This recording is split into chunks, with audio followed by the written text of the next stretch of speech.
friends, it's Laura. Thanks for joining me today. We are talking about all things goth gardening today. So I'm going to give you all a list of 10 plants that I think you should add to your goth garden in 2024. Some will have dark foliage, some will have dark blooms, and some will have both. So I'm going to break this down into two categories. The first 5 will be plants that I think are better off purchased. And then the last 5 will be things that are better started from seed, in my opinion. So let's go right into it with some gorgeously gothic shrubs from proven winners, of course. Number 10 is one that I am definitely going to be adding to my garden this year. I'm very excited about it, and that is the black lace elderberry.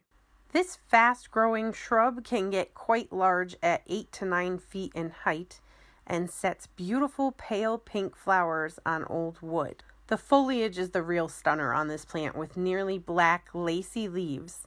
This plant likes full to part sun and can handle excess moisture, making it a perfect choice for damp areas, and it is hardy down to zone 5.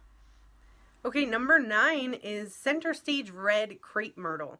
This one is a little less cold tolerant, only hardy down to zone 6. Crepe myrtles are a stunning addition to the garden with their bold floral display as well as their unique stem appearance. Often trained into tree form, they are an absolute standout. In colder climates, this shrub may unfortunately die back to the ground every year, but come late spring, new dark foliage will emerge and create another year of dark decadence. The center stage series of crepe myrtles is also available with pink blooms. Okay, number 8 is probably my favorite shrub on this list, and that is the Pearl Glam Beautyberry. This shrub features dark foliage and white flowers that eventually ripen into bright purple berries.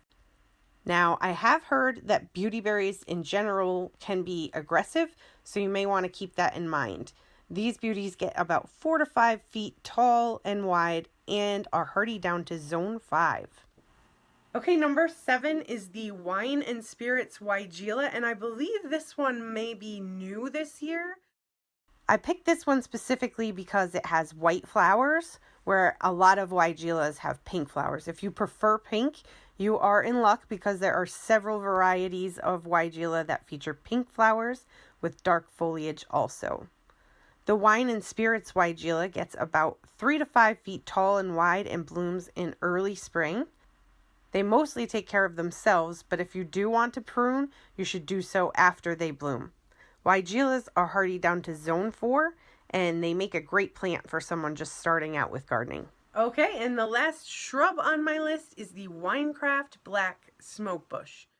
Now, smokebushes, if you aren't familiar with them, are just one of the coolest looking plants around. They are often trained into tree form, and the spent blooms on this plant look like smoke, hence the name.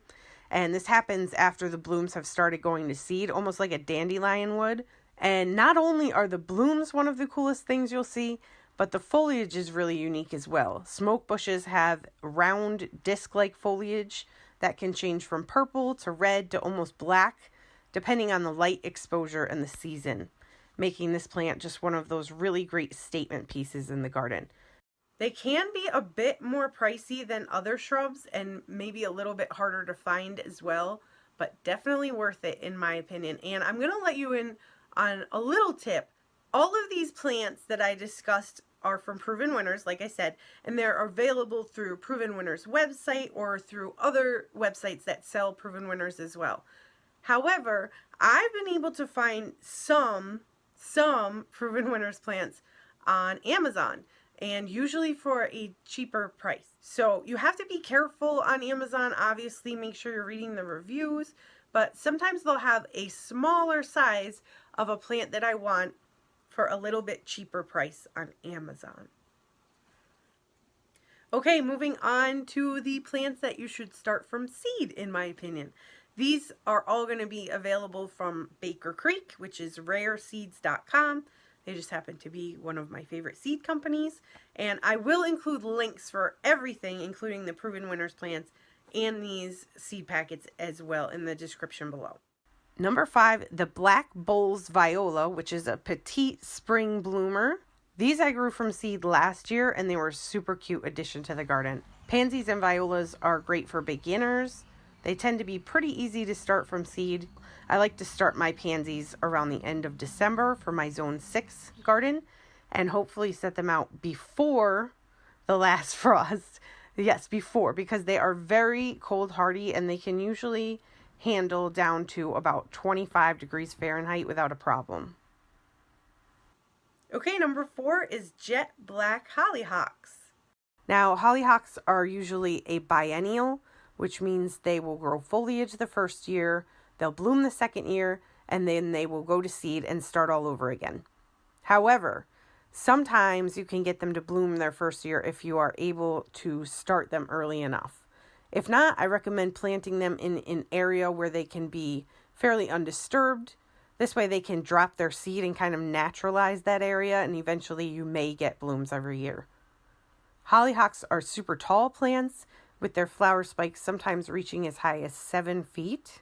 They are a showstopper in black and are perfect for a darker cottage garden. Now, number 3 is one of the easiest flowers to grow from seed, and that is Bachelor's Buttons. Bachelor's Buttons come in tons of colors, and that does include near black as well as dark purples and reds, and one of my personal favorites, which is actually the blue Bachelor's Button.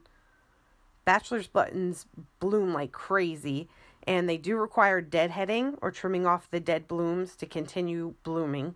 So keep that in mind if that's not something you're up for. They are quick growers and they do well in mass plantings or as a cut flower. If you're new to gardening, Bachelor's Buttons are a perfect place to start. Just be sure to keep an eye on them. They can be aggressive reseeders. Okay, we're getting pretty close to the number 1 spot, but first let's talk about number 2, which is Black Prince Snapdragon. Snapdragons are such a fun plant. I love their bloom structure, and I think they're absolutely essential to a spring cottage garden. They prefer cooler temperatures, so they benefit from an early start. These Black Prince Snapdragons are a new one to me this year, but I'm super excited to see how the color turns out. It's supposed to be dark purpley red with like dark foliage as well. Snapdragons bloom in the later spring and are annuals in my Zone 6. Okay, and number 1 is something you might not be expecting because it is not a flower or a shrub. It's actually a pepper. And this one is called the Jigsaw Pepper. This plant is just absolutely one of my favorites in the garden. It's edible. It has tiny purple hot peppers. But for me, this is more of an ornamental. It features one of the most beautiful foliage patterns of any plant with a marbled green and white leaf that ages to purple and white. The flowers where the fruit will be are like a little dainty star-shaped purple bloom. They're fairly easy to start from seed. They are a pepper, so they prefer hotter temperatures. So you will likely need a seed heat mat if you're planning on growing them from seed. Otherwise, you'll have to wait until later in the season when it's warmer. I've been growing these for about 5 years now, and they're always one of the first things I put on my list. And that's it. So there you have it, 10 dark plants to add to your Goth garden in 2024. So let me know in the comments below what your experiences are with any of these plants on the list. And let us know if you have any ideas that were not on this list for dark plants to add to our spooky gardens. So that's it for today. Don't forget to hit that subscribe button if you are new here. We'd love to have you stick around. And we will see you in the next one. Bye!